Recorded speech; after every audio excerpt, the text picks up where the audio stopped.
listening to the Scoop Slam Podcast.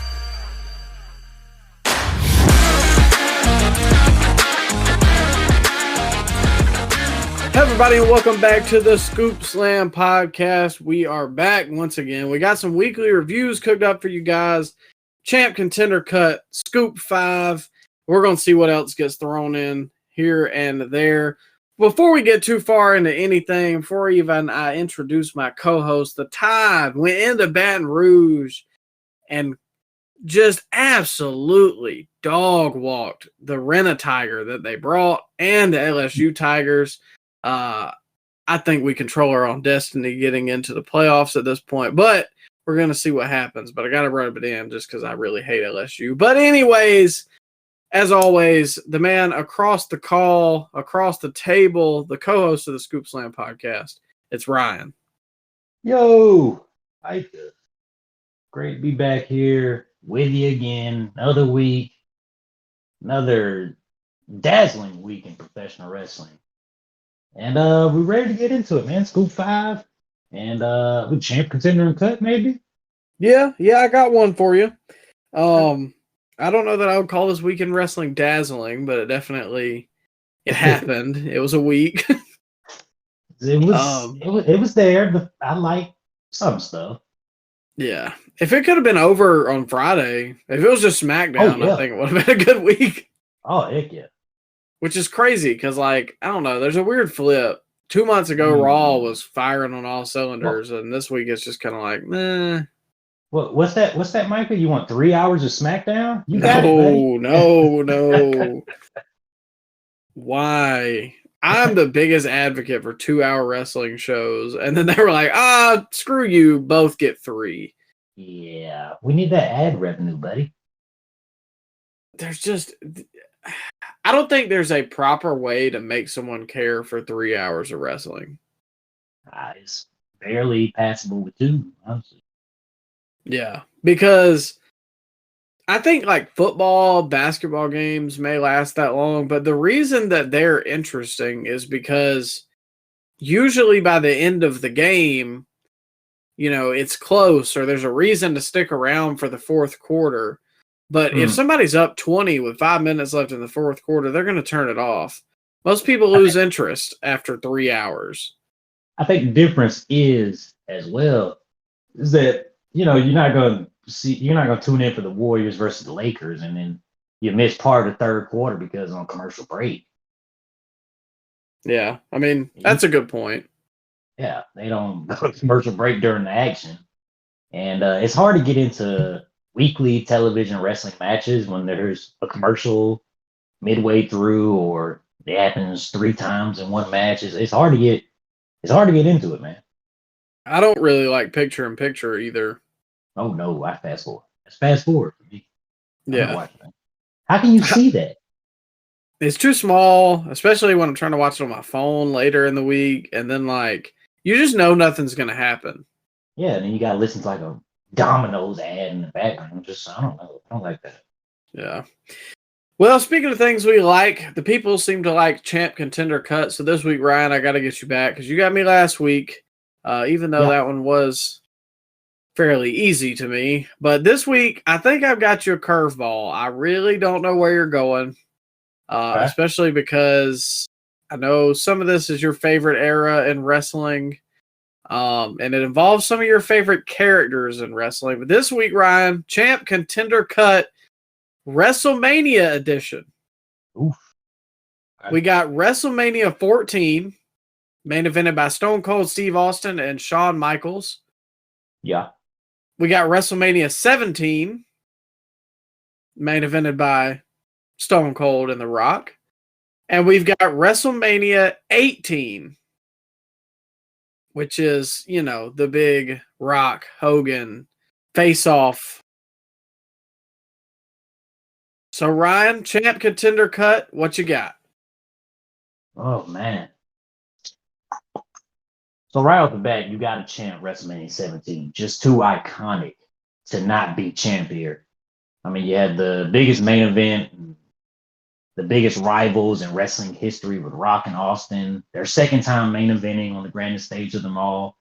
the culmination of the Monday Night Wars ended that night, Micah, and you got WrestleMania back into the stadiums, which they weren't in, and it was at least a 10-year hiatus since they were last in the stadium before that. So, you gotta put WrestleMania 17 up there as champ.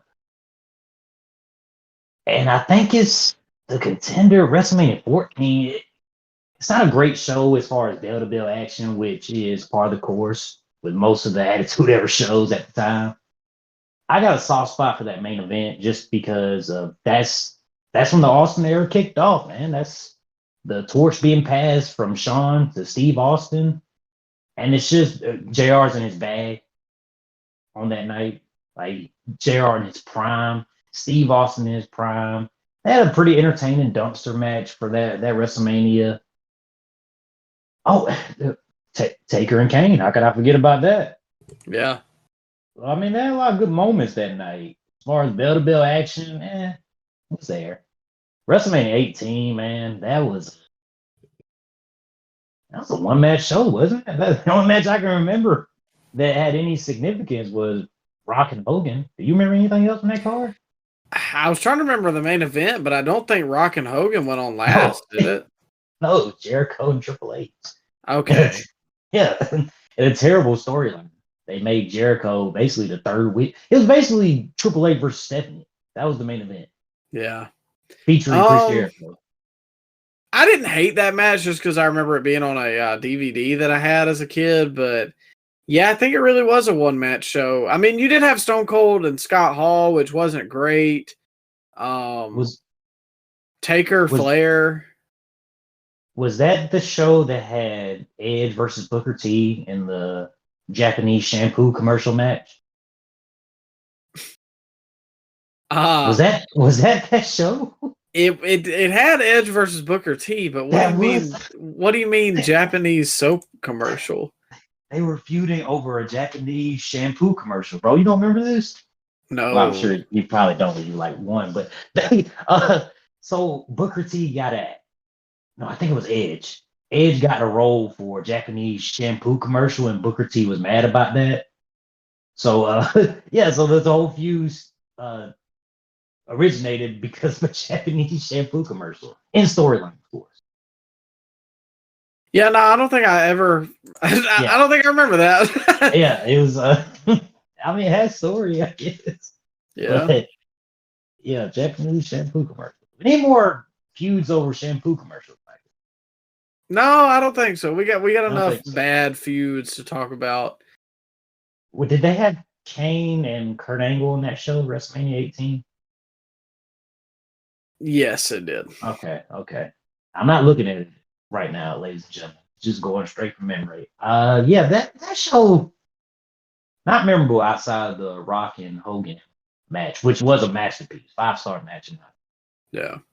Now I do want to ask. I won't change the champ contender cut. Had I put WrestleMania 20 in there, would that have changed your opinion? Yeah, that probably would have. That would have battled it out for champ for me personally, because that was my first WrestleMania I watched live as a kid. Was WrestleMania 20. Yeah, and that's what I mean. The ending to that one is so perfect.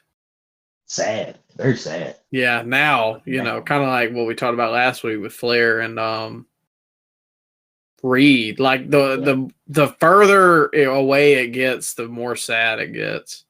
Yeah, but if you would have put 20 in there instead of 18, yeah, that'd been a hard toss up right there, man. But WrestleMania 14. What are your thoughts on WrestleMania 14? You like it? Oh, I enjoy it. I mean, I hate that like Shawn had to leave because I think that Shawn would have been so great in the Attitude Era.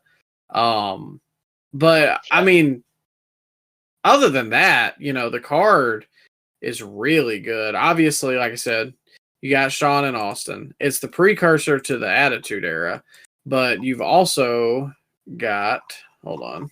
It got one of the people that look back in the wrestling history, if they look back at greatest storylines of all time, people are gonna bring up Undertaker and Kane, and they had their first match at WrestleMania. I mean, it doesn't get any bigger than that. You've also got Triple H versus Owen Hart on that card, which was a really good match. And like you said, the dumpster match, which, I mean, bell to bell is not the greatest thing in the world, but it's very iconic. Yeah, I got a kick out of it. Yeah. The reason I asked that, so I kind of got like some stuff online. I was looking like, what do people think are the greatest WrestleManias of all time? And those were the top 3 on this website called Internet Killed the Video Store. WrestleMania 20 is number 30. Wow. That's crazy. Number 30? There's no way.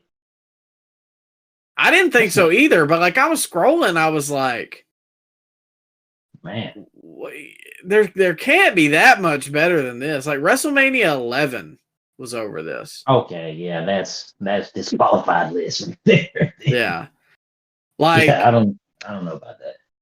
WrestleMania 40 is over 20, which I think 40 could potentially be top 5 all time, but I don't know that I'd put it over 20. About 17. Were you a fan of 17? You think it's overrated? No, I think 17's the best. I think it's properly rated. Okay, all right. Your biggest takeaways of WrestleMania 17? 17, obviously, like the tag match, just because I was such a big Hardy's fan. And again, how many times do you see that clip over and over and over again? Rock and Austin, it's hard to say this because you never really know, but do you think there will ever be a bigger clash or like a main event that people want to see in wrestling? Because I would say like Cody and Roman 2 was big. Like people wanted to see that, like real, but Rock and Austin was like an era match. Like people had to see this. It's hard to compare Cody to Rock and Austin because it was so unique. Because there was 2 megastars in the height of their prime. Yeah. Full-time wrestling. We can say we want Roman is part-time still. He's wrestled 6 matches this year. So you can't compare that. It's different. But both guys are big stars, but I can't put Cody in the same realm of stardom as a Rock or a Austin. Just can't. No.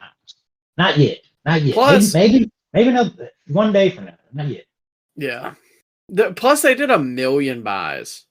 That is crazy. My God. And it's in the Astrodome, which just feels like, I don't know. It feels like the stars aligned for this pay-per-view.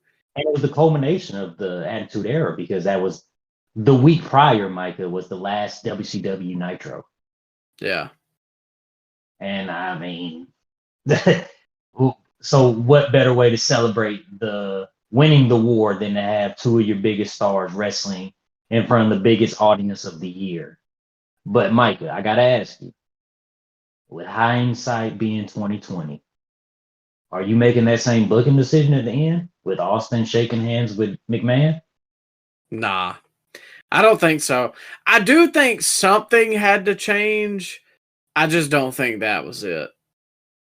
Yeah, that was for long-time viewers of the Attitude Era, that's not what you wanted to see. You wanted to see Austin, kick Vince in the gut and give him a Stone Cold Stunner. You didn't want to see him turn heel. Yeah. I mean, I'm not saying that Austin could have never been heel again, because I honestly think some of as over as he was as just the Texas Rattlesnake, I think Austin's heel run and the feud with Bret Hart is one of the best runs, like individual runs of all time. I think if you would have had Rock around a lot more full time, it could have worked. Because when Austin turned heel, Micah, there was no big time babyface to feud with Austin. Yeah. Rock went off to go film the Scorpion King not long after WrestleMania 17. And then he was never really full time after that. Nah.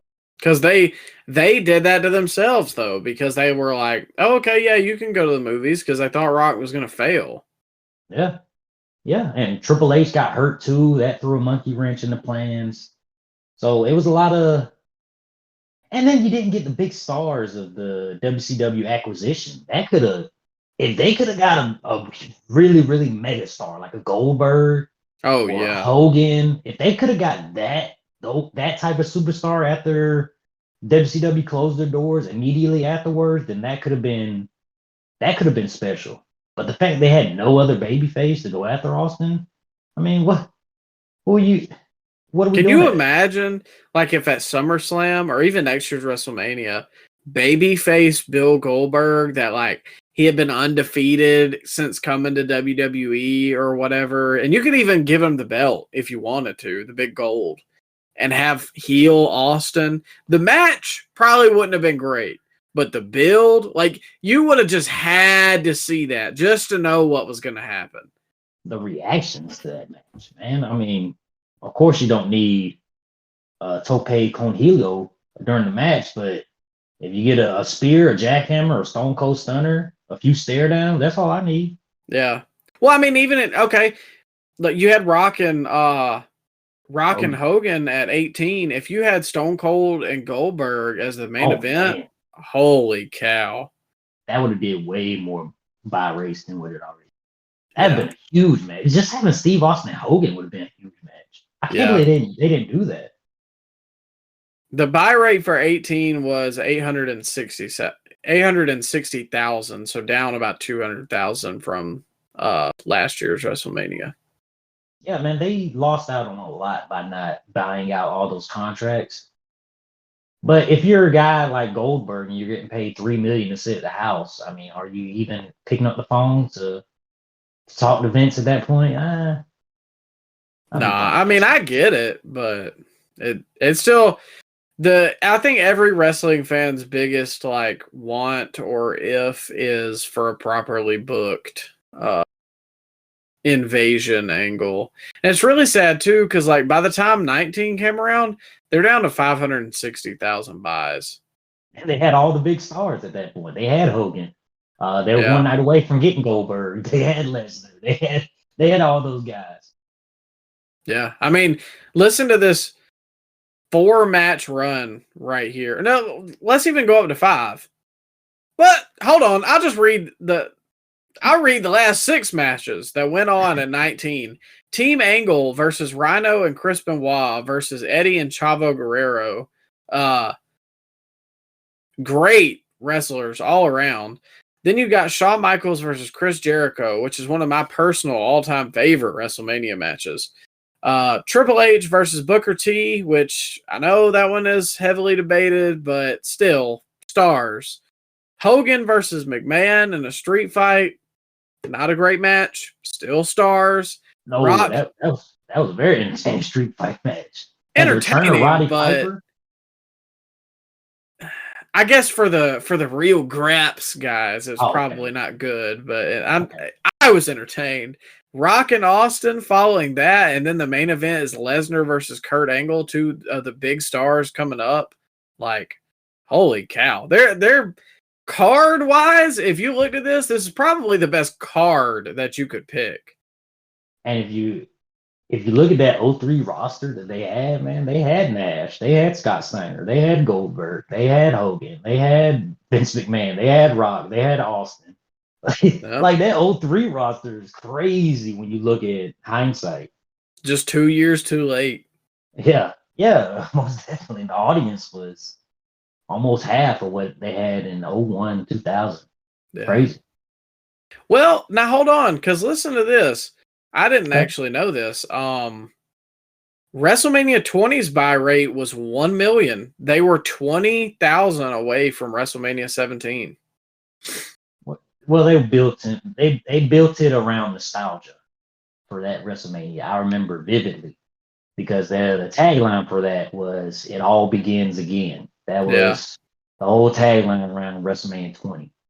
So yeah, it had a lot of hype to it, man, and people put on their nostalgia glasses for that WrestleMania as well. And it is very good, and it's at MSG. MSG, you can't beat that. 21 actually has a bigger buy rate Then 20. than 20 and 17. Dang, that is crazy too. Yeah, because 21 was. Yeah, we were on the down slope by the time 21 came around. I think they were on the right track to building new stars because you had Edge win the Money in the Bank briefcase. Of course, he turned into what he turned into. You had Batista dethroning Triple H, and one of the best stories, Great match. underrated stories of the whole Ruthless Aggression era, in my opinion. Yeah. Cena finally beating JBL and ushering in the new era.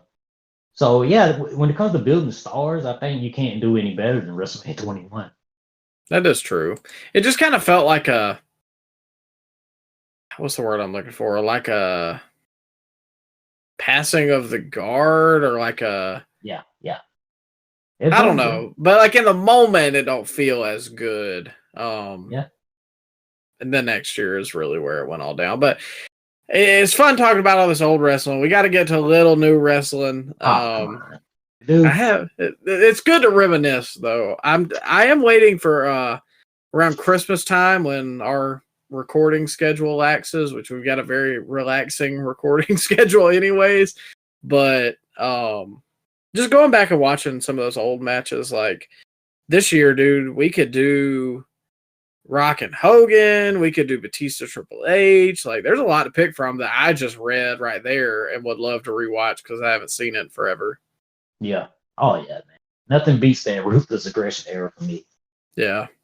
It's okay. Let me ask you this then, which I'll save that for a champ contender cut. Never mind. But this week we got the Scoop 5. Let's start Friday Night SmackDown from obviously this past Friday. The first thing I've got wrote down, obviously the Bloodline opens up the show.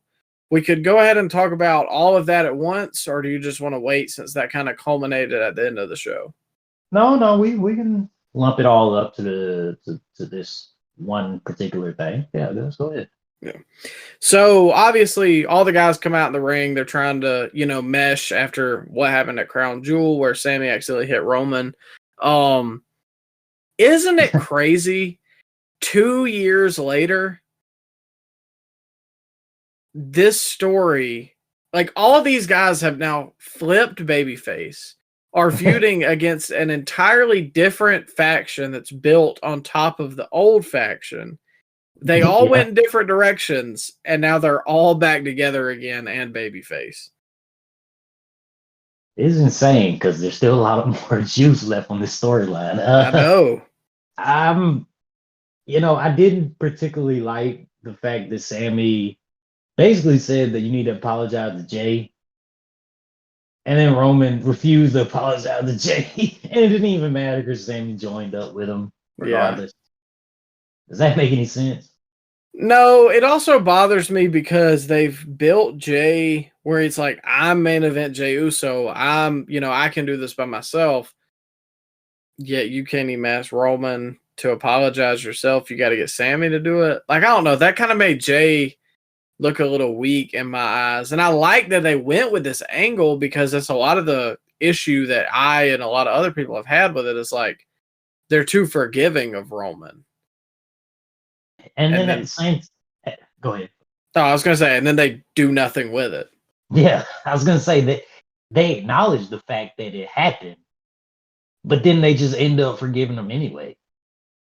Like, I appreciate that they have memories, but bro, does it even matter if you're just gonna wouldn't it have been a lot better if Sammy would have just joined in on Solo? Because I mean, Roman did put him through hell, man. He beat him in front of his wife and embarrassed him in front of his home country. Would it have made more sense if Sammy would have just joined up with Solo? I think it would have been interesting just because we haven't had heel Sammy in a long time. Like, even Sammy in the Bloodline wasn't heel. He was like the good guy who hangs out with the bad guys. He was the mascot. Yeah. But I mean, I hate to say it because I like Sammy and I think he's accomplished a lot in his career, but I think the best Sami Zayn is when he's with the Bloodline. And I think the best Roman Reigns in terms of like promo and getting a reaction is with Sami Zayn. Oh man. Really? I think Roman can be very serious when he wants to. But in terms of just like, it's almost like Sammy brings something different out of Roman. Like when he was like, I see your smirk, I see you smirking.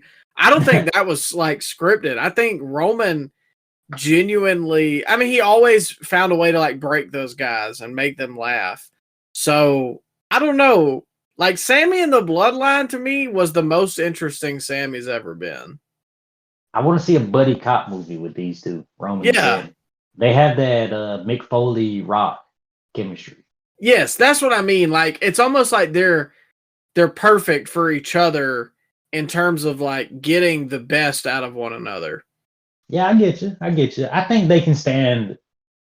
I think they can stand alone, but it is something about this pairing that I get a kick out of when they're on screen together. And I mean, even the Usos too, they get a kick out of Sammy, and Yeah, I don't know. Like even I guess maybe it's nostalgia. Isn't it crazy we can be nostalgia or we can have nostalgia for a storyline that's still going? being nostalgic about 2022. Yeah, that Yeah. is insane. But like I guess you kind of miss this OG bloodline because you had to watch SmackDown every week because what are they gonna do? You know what I mean? Yeah, I agree with you. I think Jay, I'm not digging his whole Yeet stuff, but when he's with the Bloodline, I feel like he gets more serious, and I like his promos a lot better than when he's just saying Yeet after the end of every word. Yeah. I saw a TikTok earlier that said it was talking about like when you're trying to like get your buddy into wrestling, but something embarrassing comes up. And the top comment was every time Jey Uso says yeet, and I was like, yeah. Because how do you explain that? Because like when did yeet become a thing? Like that was what, like 2014, maybe? Yeah, I remember internet memes at the time would have that, but I never heard anybody. I've heard a few people say it unironically, but still, Yeah, it wasn't like used in everyday language. yeah. You'd hear a white girl like throw something and she'd be like, yeet, because they thought that was funny. And even then, it was like 2 years out of date. Well, I stayed consistent. When I balled up a piece of paper, Micah, threw it in the trash, I always yelled Kobe. Oh, yeah, you got to. Yeah.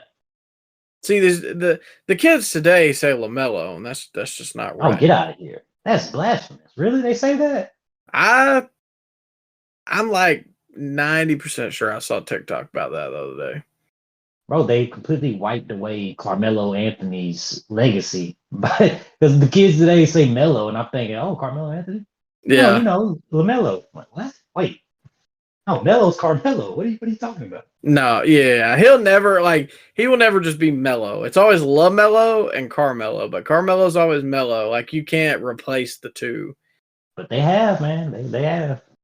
But the real question is 2016 Chino Hills or 2020 Mount Bird? Oh, 2016, bro. They weren't a private school. They were public school. They were doing all that damage. Dude, oh my God. Like the fast breaks were insane, man. Yes. LaMelo would pull up from half court cash. Every play was a fast break. That was their offense. Fast break. I remember thinking I always thought D'Angelo was in, but I remember thinking Lonzo was about to be like D Rose coming into the league, and LaMelo was just going to be like Curry, which he kind of is. He has the worst looking jump shot in the world, and it's cash from anywhere. I remember seeing a video when Lonzo was in college, and the title of the video was "Meet Lonzo Ball, Steph Curry with a 40-inch vertical." And that's always what I was like, man, we get to the league, it's gonna be lights out for everybody. I still got hope. Oh yeah, I'm glad to see Lonzo back. He always had a real funky jump shot though. He seems like a nice guy though. Doesn't Yeah. deserve all the hate he got, and still has one of the funniest segments on Monday Night Raw with him. And Oh, beat his ass. Oh shoot. But anyways, getting back to the bloodline. Oh yeah. Not the ball bloodline. Oh. I do think that the beginning of this was a very interesting hook to lead into what we knew was going to be the eventual end, but they get to the beatdown and everything. I was not a fan of the ending segment. If Sammy was going to be with Roman the whole time, why would he stand there and let it devolve into that? Well, maybe he was still hesitant because Roman didn't say what he was gonna do. Apologize to Jay.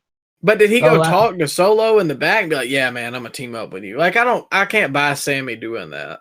Maybe Solo's arrogance.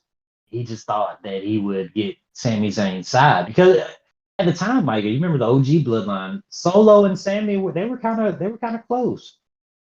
That is true. I forgot about that. Yeah, He did call the dog. Yeah. So I didn't hate the ending segment as far as like the moment when. It's just the lead up. The lead up is kind of convoluted. Why did they all of a sudden just say, you know what, forget the apology, we're still gonna stand with you? That didn't make much sense. But Micah, let me ask you something. This plays into to our first scoop. Who do you think the fifth man's gonna be? For the OG or the both? Let's go both. Oh God. I really hope the fifth man for the new bloodline is The Rock. But I don't think it's going to be because I don't think Rock's going to do a War Games match. So I'm going to guess Tala Tonga or Hikuleo. I guess that's what they're going to name him since they trademarked that name. Just because I feel like he would come out last and then, it makes for a big moment or whatever. And that's a pretty big debut to debut in War Games. So you think they're going to keep the debut secret until the night of? Yeah, I think so. Okay. And if nothing else, it'll tease people into thinking it's The Rock. Oh man, he's gonna piss off a lot of people in the audience if they think it's Rocky. Well, I mean, I have been there before, but I guess I don't know. You at least get people to watch off of that. I can see there being a stare down at the end of the night, like we got in Atlanta. I can see that Rock coming out again. Yeah, or I feel like he may screw Roman and them, but I don't know. We'll see. No, we'll pause. The fifth man for the OG bloodline, I would have absolutely said KO if things hadn't went so twisted, but I really don't know. Seth, maybe, just because he helped Cody. But does that make any sense? He gave away his.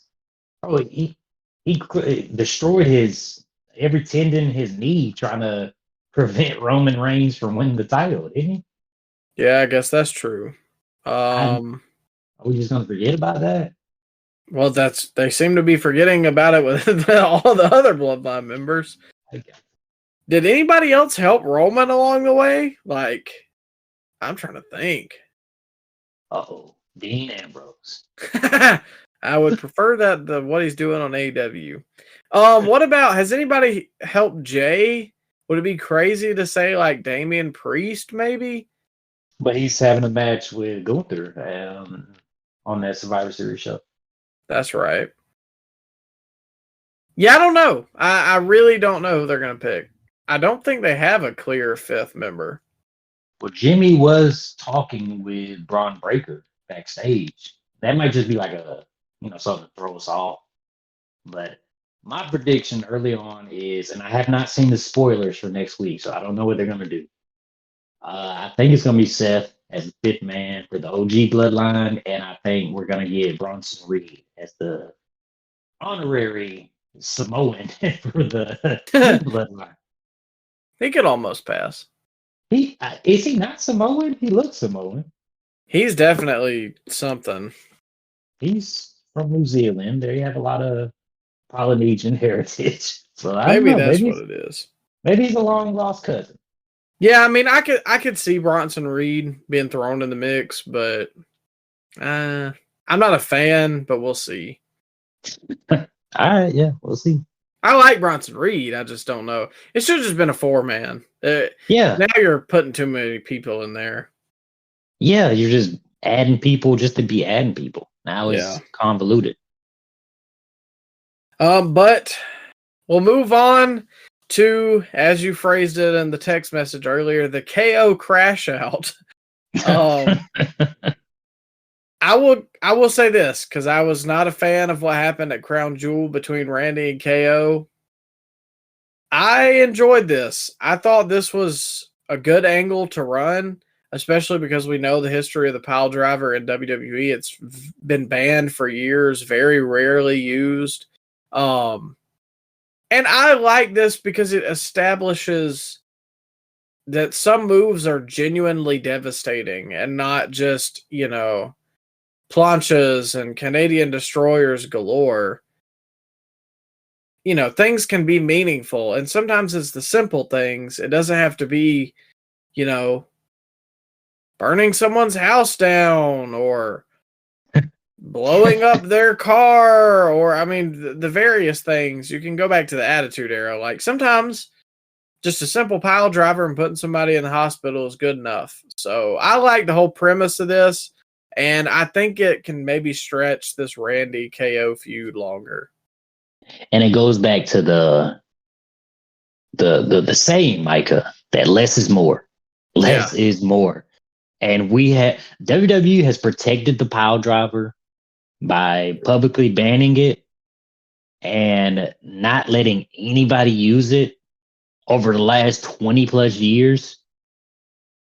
So when you see somebody hit a pile driver, Micah, and you ain't seen it on WWE television in a good decade, it's a big deal, right? Oh, 100%. I didn't see them no-sell it with Fighting Spirit, so I don't know how effective it was, but yeah, man, the whole Randy Orton groaning afterwards was pretty funny. Did he watch Daniel Bryan matches? What was that? Oh, man, don't call out Daniel Bryan like that. Well, he's always, after every angle, every match, Bryan was getting stretched off. Oh, yeah. The only thing I don't like is I think they hang on a little bit too long about taking them out on the stretcher and everything. Because even like on the football field, if somebody gets hurt, they kind of just pan away from it. Like, I kind of wish that if something like this happened, they would just go to commercial, just like normal, not to show like the devastation of the injury. And then we come back and he's on the stretcher and they're taking him out. But it's like, it starts to drag. And then when I'm watching it back, I'm like, all right. And I start skipping because I'm like, well, I know they're carting him out. I know it's done, Wouldn't it kind of throw the whole thing off if there's a attempted live murder, Micah, and then you get a Burger King Whopper ad, like right in the middle? Wouldn't that kind of throw things off for you? Well, that's kind of what happened when DeMar Hamlin almost died. Come on. Still, though, I don't know. I didn't hate that. I thought it added to the moment, especially when they did like the hush announcing, and Corey Graves was really serious, calling for help over his live mic. I like that. Yeah. He doesn't, it would have been better if he cried instead. Oh, man. Yeah, what's he thinking? He's not going to get that Emmy that Excalibur got. He's not going to get nominated for that. I think that still might be probably like one of the funniest wrestling like moments I've ever had on this podcast, because I did not know that happened. I'm getting cracked up about it now because All right. Before we get Yeah. off on another tangent, lastly on the show, we got the women's U.S. title debut. Oh God. And yeah, I'm gonna get some hate for this, but I'm not a fan. I don't think that their women's division is deep enough to need this at all. Bro, I see the good that they're trying to do here. Give more women something to fight for. But then I see the bad because we're gonna have to see these women fight for that. And I don't want to watch more Naomi versus Chelsea Green matches, bro. I just don't want to see it. Oh, 100%. Because that's what it's going to become. Like, oh yeah, there's just an upper echelon of women's talent in WWE. The Biancas, the Rheas, the Charlottes, Becky, even. But then, like Bailey's good, I would say. Io Sky is very good. Naomi's passable. But like once you get past that, is there really anybody you're going to watch and be like, I'm excited for this match because it's going to be a good match? nah, man. A lot of people lie to themselves about women's wrestling. Like, oh, they think they're amazing in the ring, so they should be a megastar, right? Well, I mean, that's not just because you can hit the moves, and a lot of them hit the moves at a glacial pace. But just because you can hit the moves doesn't mean that you should be champion, and doesn't mean that we should get everybody a championship title match. What happened to just having feuds without championship titles? Why can't we have that anymore? I have no idea. Everything has to have a stake. Yeah, I mean, there's ways to create storylines without titles, right? Oh yeah, look at Punk and Drew. That story right there is probably story or feud of the year, and didn't have to involve a title. Yeah, man. It seems like that's a rarity nowadays, having a big time feud without a title. I don't like that. I'm not saying that the U.S. title is going to main event, but right now let's look across the table at the mid-card men's champion. Intercontinental champion is Braun Breaker. You can buy him in a main event in a few years. For the United States Championship, you've got LA Knight, somebody that has been in main events and you could very well buy in a main event setting. Who in the women's roster right now is not a champion, but you could buy them as, or they're not a champion or they're not feuding with the champion, but you could buy them in a main event setting outside of maybe one or two ladies. And if you want to say that it's the title for up and coming women coming out of NXT, isn't that kind of the NXT championship? How many NXT women do you have? Oh, they've got a pile because that show is loaded with them. I know you have women, but do you really have people that you want to see? Yeah, you got a good point. And I'm not just talking about, eye candy. I'm talking about actual bell-to-bell action. Oh, you're saying people just goon to NXT? How dare you, Ryan? Yeah, they gooning on Wednesday nights now. I don't. Man. Also, okay, so we're getting a U.S. title. Do we get an IC title now, or what? Is this going to be a floating title for both brands? I hope it's just a floating title. But then why couldn't you just do that? Why couldn't you just merge the women's and the world women's title and have that floating in between brands? No, I think they have enough to have 2 championships. I just don't think they have enough to have 3. Okay, well, why couldn't you just have a women's IC title, women's US title, and have the women's world title float in between brands? Okay. I don't hate that. I'm kind of down with the 2 world titles in the women's division. I just don't know that a 3rd title is necessary. But if I'm wrong in 6 months, I'll admit it. I just don't think you have enough talent to justify 2 women's world champions and now a mid-card championship along with a tag team title. Yeah, I don't know. I mean, they've got some. I think they have some good talent coming up, like Roxanne and Stephanie Vacour and Well, Jade. are you sure? Are you sure they're good talent? Stephanie Vacour is good in the ring to me. I've been impressed with Roxanne in the ring. Anybody else, I'd probably be lying to say that I've actually seen them. I just don't like their promos. I mean, but I don't think Stephanie can speak English, which I'm not being ugly, but I mean that's gonna come in. That's gonna come in handy with trying to get over with a, English speaking audience. Yeah, that's what I was about to say. Yeah. I just man, that's racist. How could you ever say something like that?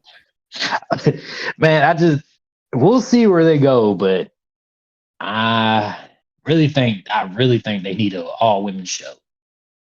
Yeah, I agree. And then we could see what the ratings for that were. But anyways, we'll move to Wednesday night. Oof. Let's start with Moxley invades the TBS Superstation. You didn't like him grabbing a cameraman and then speaking in riddles, Micah? What exactly did they do that was any different than anything they've ever done that warranted a title like invades the TBS Superstation? Well, pal, they beat up JD Drake, who was supposed to have a match later on, which against who? Who was he gonna fight? JD Drake wasn't gonna be on this show, man. No, he was not advertised. Did you know who that was when he got beat up? After like a couple seconds, yeah. I thought it was a stagehand, bro. I didn't know who that. That's what he looked. I wrote down they beat up a guy that looks like he could just be the arena security guy. That's what he looked like. He looked old too, didn't he? He is. He's got gray hair. He's not bad in the ring. Like him and the workhorsemen. They've had a couple matches. I think they had one against FTR that I was like, these guys aren't bad, but I don't remember. Why are they involved in the why? Yeah, who's the last guy on the roster that we can grab and drag to the front? JD, I almost called him JD Vance. JD Drake, yeah, let's drag him out here. I would like that. Might be on board with that. It might pop a rating. Hold up now. Give you the pencil, Michael. Give you the pen. I mean, Donald Trump, WWE Hall of Famer. There you go. It's all about JD the Vance, work, brother. AEW Hall of Famer? Question mark. Oh, now that brings up another point. At what point do they get a Hall of Fame? I'm sure Sting will be the first entrant. You sure it won't be the Antonio Inoki chant? Well, maybe it'd be like Owen Hart or something. I can see them doing that. Yeah. I think it would be Inoki. Like dead serious. My God. I wouldn't doubt it. Or that or like Mitsuhara Masawa. I don't know. I probably butchered his name. I think you did pretty well though. I think that is his name. Masawa, okay. That's what I call him. Yeah, just Masawa. No, Kenny Omega. Kenny's gonna be number one. Yeah, or the Bucks. That could be it too. Yeah. So this was. What did Shivani say? Like exactly, he was like, "Look at this, just vicious takeover." Marina Shafir lightly shoved the cameraman, and they beat up JD Drake. Okay, so Moxley gets in the ring and does his best Bray Wyatt impression, except worse. In terms of saying a lot and not saying anything at the same time. And what was he talking about? It beats me. I'm sorry, go ahead. The Jewish people, evidently. Isn't that what this gimmick is based off of? Is that what it really is? I don't know. That's what I keep hearing online. Neo Moxley. I'm so confused. I still don't know what's going on, bro. I don't either. Why does Marina Shafir have a briefcase? Why is she handcuffed to that briefcase? What the heck is going on? Why is his pants tighter than hers? Yeah. Dude, the skinny jeans coming up over the rails were. It was a look. It was a stretch. No pun intended. I don't know. Everything about this, dude. Everything about this stunk. Grizzly death. And I'm not even trying to make a play off the name. Like, just everything is so odd. Nothing makes sense. She's carrying a briefcase that has a world title in it. Because God forbid you just carry around the world title. Are we sure that's what's in it? I thought that's what they alluded to when Orange Cassidy came out and said, Hey. He talks like a 5-year-old walking up to their mom. Hey. Like, oh my God, dude. And he brought out his backup too, Rocky Romero, and who was that other guy? Was it? Oh my God, it was Mark Briscoe, wasn't it? Yeah, it was Mark Briscoe. Poor Mark Briscoe. He doesn't even care about his ROH title anymore. No. I love Mark Briscoe, but I hate that he's involved in this crap. Like, this is the main event. This is the main event for the pay-per-view. Orange Cassidy has had this great reflection of character, and he's the defender of AEW because he's wearing all black now. Yet, he said, I don't like wrestling. Yet, I wrestle more than everyone in the company. So, I'm going to wrestle you. Like, dude, if you don't like wrestling, then quit. Quit your job, please. Please quit.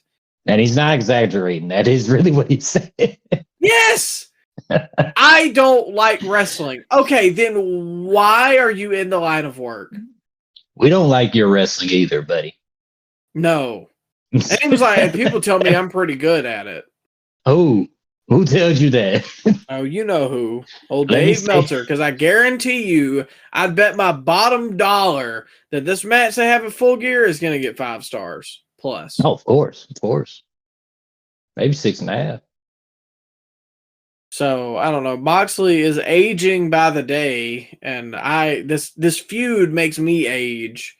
I mean, it's genuinely sad that I am more interested to watch the pre-show to see Big AJ face QT Marshall than I am to watch Orange Cassidy fight Jon Moxley for the world title. Well, it's a sad state of affairs, but Micah, do you think like Moxley's in the same position that Cody was in 2021? Like he's it's not clicking. It's not working for the fans. It's not working for us. And he's trying something that he thinks is good in his mind, but when it translates to television, it just doesn't work. You think that's where Moxley is at this point? Probably. I think he needs somebody. He needs somebody to tell him no, or to work with his ideas. Because if this is all his ideas, somebody's got to reel him in.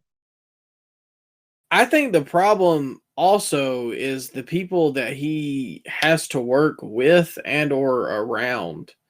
Because first, we've already seen this takeover angle. So we've ran 2 takeover angles in less than a year. So right off the bat, that makes no sense, but that's the AEW mantra is doing way too much of one thing. Then you involve Orange Cassidy and the job guys that Cesaro and Moxley both make look minuscule, and Wheeler Yuta. So nobody cares. Like, I don't have a reason to care about this other than it involves the AEW world title. It's not like the fans are making a bunch of noise and are emotionally invested in the storyline. Bro, you look online and there's like no traction whatsoever with the Moxley storyline at the moment. And you listen to the crowd and it's quiet. You could hear one guy in the crowd speaking over Moxley. He said, go back to Roman. Which, I mean, if he was the 5th guy, I wouldn't hate it. But I'd like it more than what he's doing here. Do you think we're getting a title change here coming up? Oh my God. Don't even. They love Orange Cassidy, man. They would get like a transition type title run. I'm gonna make. You know what? I'm gonna make a claim right here. Oh yeah. If Orange Cassidy wins the AEW World Championship at Full Gear, I'm not reviewing AEW anymore. That's it. That's it. I'm done. Okay. So if Cassidy wins, that's it. That's it. The AEW reviews are over. That's the nail in the coffin for me. Okay, would you hate a transitional type title run into Bobby Lashley? That may be okay. Like Lashley just goes in there and destroys them in 2 minutes. I'd like that, but I know they're not going to do that. I bet you money that Orange Cassidy would hold it to like next year, long into next year. Lashley will go 25 minutes with Orange Cassidy, you say? Yeah, and then lose to an orange punch from a guy that's like a quarter of his size when Lashley's like a proven jiu-jitsu or like MMA fighter. He needs to lose to a hug, just like Adam Cole did. Oh my God. I remember people were arguing that didn't bury Adam Cole. Yeah. They said that. Meanwhile, 3 years later, the dude has literally never recovered. He got over with the brochacho stuff, but I don't know how much of that was actually good or how much of it was just the fans willing it. And I know it's not in the Scoop 5, but bro, they don't even care about this storyline anymore. Now Roddy is shoehorned in there. MJF, he shot like 7 promos in one day and just decided not to show up for the whole build of the pay-per-view. I wish he had gone to WWE. Like, it pains me because he is genuinely a good talent, despite what people online would want you to believe, because he doesn't do what their faves like. I know he says that online, but like people just hate him for anything, and it's dumb. And I'm not going to say that some of the stuff he's been doing for the past year is his best work, but he's trying to make the best of it. Yeah, and I just wish he had went to WWE, and I don't. I'm telling you, I told you this off air. I'll say it on air. This show stinks. Like it stinks like 2014 TNA stinks. Like there's no life in it. Are we getting the 2019 SmackDown level? You know what? Yeah. I think we are. After all the comedy and bull crap, what about AEW from this year would you ever go back and watch? Other than a couple pay-per-view matches, like Sting's retirement match, Danielson Swerve at All In. Excalibur crying at the end of... Okay. But... like the pay-per-views are usually okay, and they can usually get a crowd for them, but the TV is so bad. And then you look at TNA, and they're like selling places out, and there's actually energy in the arena. And it's not just because like, oh, AEW is not the fresh thing anymore. It could be the fresh thing. It could be different, but they stake their flag in. We're going to be different by having all these random Japanese wrestlers wrestle. And it's like, that's not what the people want, but we, the people, are bad for not wanting that. Instead of the show or the company being bad for giving us that. Yeah, and I really think that the damage has been done, and they will truly never recover from this. Because, Micah, I mean... how do you come back from this? I don't have an answer. They put gasoline behind 2 invasion angles this year, which everybody knows if you're going to do an invasion angle, that's usually the biggest angle that you book all year, and then they just fumbled both of them. Like, I don't care about this Moxley stuff anymore. I just don't. No. And I was, there are shows that we recorded, and I said, I'm morbidly intrigued. Like, I'm willing to give this a chance because I've been uninterested in Moxley for a while, and this was different. And it's just bad. And I'm not saying the company is going to shut down and close doors. I'm just saying I don't know what they can do to grab people anymore. And I think that one of the worst booking decisions of all time, and that takes in a lot of ground, is going to be showing that CM Punk footage. It can all be traced back to that right there. Okay, Micah, gun to your head. Vince McMahon starts up a new company next year, which is rumored. Are we reviewing that instead of AEW at that point? What what do we do? At least watch the first couple episodes just to see. You think he'll book a better show? I don't know that he'd book a better show, but I mean, you'd at least you have to be morbidly curious about anything out there. I'm being dead serious. I would rather review TNA. Oh, you want to support your boy Nick Nemeth, huh? Well, you know, I'm always a shill for the Zig. Zig. The Zig. But other than that on the show, my match of the week, which is very short, but I thought it accomplished a lot and I enjoyed it, was Lio Rush versus Swerve, which I know we just dogged AEW, but this is the only thing I'm interested in is the Hurt Business Swerve stuff. And I actually thought this match was pretty solid. Now, Leo does a lot of the stuff that I don't like, but happy feet. I guess it kind of makes sense when he's a little undersized instead of when it's like two guys that are bigger or like two guys that are both small. Does it look weird to you when he's moving around in there? I don't know. He looks like you ever see like Kyler Murray run? Oh, where he has like little quick feet, and it just looks like a toddler. Stole a cell phone, and you're trying to go get it back from him, and he's just running away. It just feels like that. I don't know. I mean, yeah, but I guess like I don't know how to explain it. Ray obviously is the best luchador of all time, and his stuff always made sense, and like it was impactful, and it was like looking to damage an opponent, not just I'm going to flip and do this cool thing. I think a lot of people do I'm going to flip and do the cool thing, and I think Leo does that as well. But it makes sense when the guy is undersized to try and do the dastardly things because he's the underdog. But when you got Hologram and the Beast Mortos in there, and they're both doing somersaults and Superman poses, it's like, all right, like I don't care. And I don't know, maybe it's just bias. I've always kind of liked Lio Rush for whatever reason.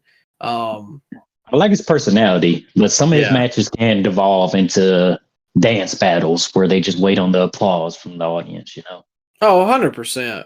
But in this instance, I liked it. I didn't think it lasted too long, and Swerve kind of just got like one big move, and that was all it took, which makes sense because he's undersized.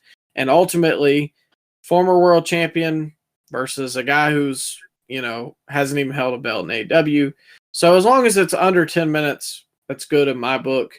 Then we get to the aftermath with Bobby and MVP. Bobby laid that clothesline in, which that was nice. Bobby looks absolutely massive in AEW. Yeah.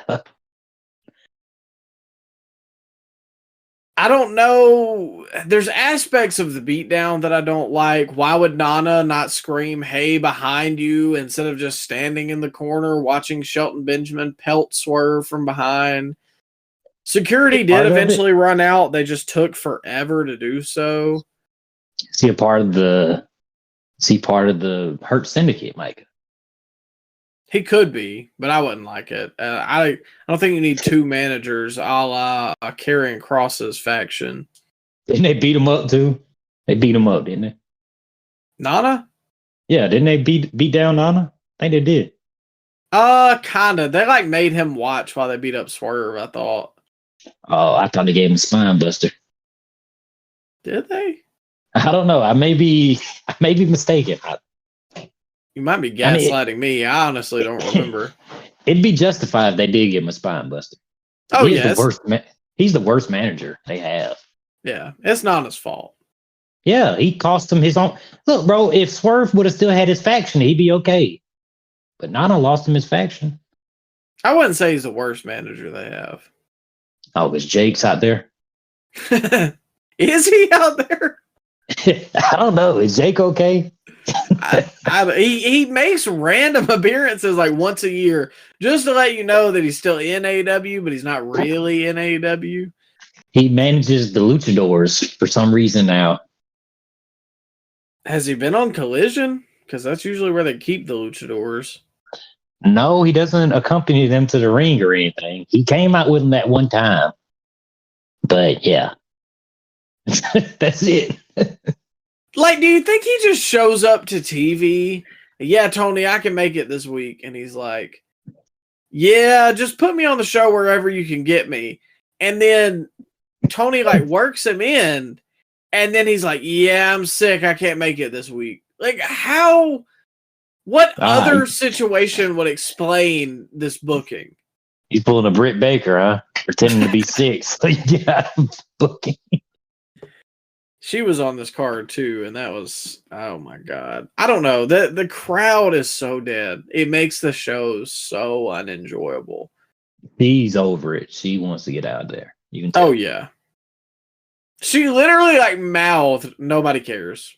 Nobody, because nobody made a noise when Serena Deeb came out, and I think she's really good in the ring, but nobody cares about her either. Yeah, nobody cares about Britt Baker. They took away her pyro too. They don't even care. It's a burning ship, and I'm not saying that it's going to sink, but some fires need to be put out. But anyways, ladies and gentlemen, I don't have anything else really to dog AEW about. But next week we will be back once again to do a weekly review. We'll have predictions as well for Full Gear, and we'll see what Big AJ does leading up to. Is he going to be on the show at all? Supposedly he's in the pre-show, so I don't. Well, he may make another appearance in the main event. Bring the boom to Moxley. I wish he would. But I'm saying, like, is he going to be on Dynamite or anything? Like building this match up? That would be pretty. That would be ratings draw, but no, he's not going to be on the shows. I don't think. I haven't heard anything from socials about it. That makes no sense. Like, they are like stupidly popular. They just pop up wherever they want, though, Micah. So I mean, would they be able to make Dynamite every Wednesday? Maybe not every Wednesday, but like they couldn't come like the week before the pay-per-view. Well, Big Justice has to be in school next day, Micah. Yeah, I guess that's true. They need to bump that up to the main card. I think they're giving away too much on free pay-per-view or pre-show. You know what? I wouldn't hate it if it went on. If it was the opener of the show, that probably would be the best spot for it. No, I'd put it on right before the Moxley match. Make everybody wait for it. Then you have people leaving the arena afterwards because they saw the Rizzler and that's all they wanted to see. Make it the main event. You know what? It is the main event. It's the main event in my heart. Rizzler versus QT? Rizzler versus Big Justice. Okay. Oh, we gonna get. Dang, I lost my train of thought. Who's the jabroni with Jericho? Big Bill. We're gonna get Big Bill with Big Justice. Okay, and the Rizzler gets JD Drake. Okay, well, you know what? I've never. Does the Rizzler have a dad, or is it Big AJ? No, they're not related. I don't know why they hang out all the time. I know, but I never see his parents. It's only Big Justice with him and Big AJ. Maybe. Did they adopt him? I don't think so. I think like he has a loving family. I think they just. Are we sure? They just give him away. They just give him away. Yeah, his parents are being held in the back of the costume. Oh man. Did you ever see that animated video? Yes, the meat gamer video. Yes, I did. It's how do you explain? Matter of fact, how do you explain any of this conversation to anybody in public? I don't know. I'm having more fun talking about the Rizzler and Big AJ. Honestly, fantasy booking, the Rizzler and Big Justice WWE run. Supposedly they were in talks with WWE until they turned them down. WWE, so their backup was AEW. Oh yeah, just like most people. Oh man, WWE wouldn't let them have a match, so I get why they went with AEW. But tell me NXT couldn't find something for them to do. They had Sexy Red on the show. You can't have Big AJ, Big Justice. yeah, but not in the ring. Yeah, that's probably not the audience for them either. Wait, Not enough cleavage. Not enough cleavage to be on NXT. Yeah, too many gooners. Can't put kids on there. All right. Anyways, let's get out of here, ladies and gentlemen. Thank you guys for listening. Make sure to check out our links in the bio. Check out our sponsor, Dead Thread. Code ScoopSlam gets you 15% off. Using the link gets you 10. Make sure to come back next week and join us. Follow our socials, like our TikTok, YouTube, all that good stuff. Thank you for listening. Have a good one.